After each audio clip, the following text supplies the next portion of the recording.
ಲಕ್ಷಾಂತರ ರೂಪಾಯಿ ಮೌಲ್ಯದ ಅಕ್ರಮ ಮರಳು ದಾಸ್ತಾನು ಇರಿಸಿದ್ದನ್ನ ಪೊಲೀಸರು ವಶಪಡಿಸಿಕೊಂಡ ಘಟನೆ ಮಂಗಳವಾರ ರಾತ್ರಿ B.C.Roadನಲ್ಲಿ ನಡೆದಿದೆ. ಇಲ್ಲಿನ ನೇತ್ರಾವತಿ ಸೇತುವೆಯ ಬಳಿ ಖಾಸಗಿ ಕಂಪನಿಯೊಂದು ಅಕ್ರಮವಾಗಿ ಸುಮಾರು 33 ಲಕ್ಷ ರೂಪಾಯಿ ಮೌಲ್ಯದ ಮರಳು ದಾಸ್ತು ಇಟ್ಟುಕೊಂಡಿರುವ ಬಗ್ಗೆ ಮಾಹಿತಿ ಪಡೆದುಕೊಂಡ ಪೊಲೀಸರು ದಾಳಿ ನಡೆಸಿ ಮರಳನ್ನ ವಶಕ್ಕೆ ಪಡೆದುಕೊಂಡಿದ್ದು, ಕಂಪನಿ ವಿರುದ್ಧ ಪ್ರಕರಣ ದಾಖಲಿಸುವಂತೆ ಭೂವಿಜ್ಞಾನ ಮತ್ತು ಗಣಿ ಇಲಾಖೆಗೆ ಸೂಚನೆ ನೀಡಿದೆ.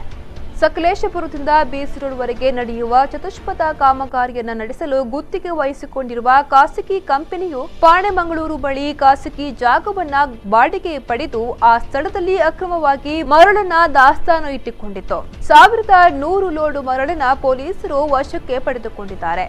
ಜಿಲ್ಲಾ ಎಸ್ಪಿ ರವಿಕಾಂತೇಗೌಡ ಮಾರ್ಗದರ್ಶನದಲ್ಲಿ probationary IPS Akshay M Hake, police ಉಪನಿರೀಕ್ಷಕರಾದ ಚಂದ್ರಶೇಖರ, ಪ್ರಸನ್ನ, ಹರೀಶ್ ಹಾಗೂ ಸಿಬ್ಬಂದಿಗಳು ದಾಳಿ ನಡೆಸಿದರು.